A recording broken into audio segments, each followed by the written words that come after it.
In this guide, I'm going to show you how you can get the Gunsmith here in Arc Raiders. Before we do dive into this guide, make sure to like the video and subscribe to the channel with all notifications on. It really does help the channel. It lets us know that you want more content like this. We'd greatly appreciate it. And if at any point throughout this guide you do have any questions, just ask them down in the comment section below and we can help you out further. I'm going to be doing my best to reply to every single comment down there.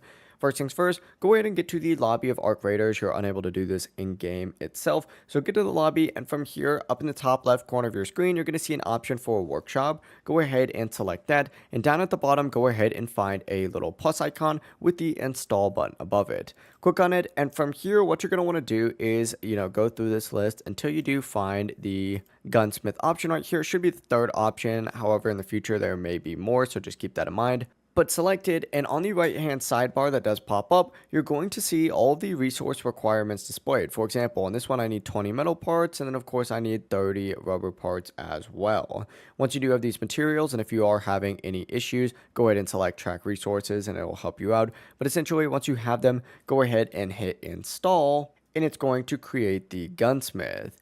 Now, this station allows you to upgrade and improve your weapons, giving them a lot more power and performance, so it's definitely worth doing. But overall, it really is as simple as that. That is how you can unlock the Gunsmith here in Arc Raiders. If this guide did help you out, make sure to like the video and subscribe to the channel with all notifications on. It really does help the channel and lets us know that you want more content like this. We'd greatly appreciate it. Have a great rest of your day, though. Peace.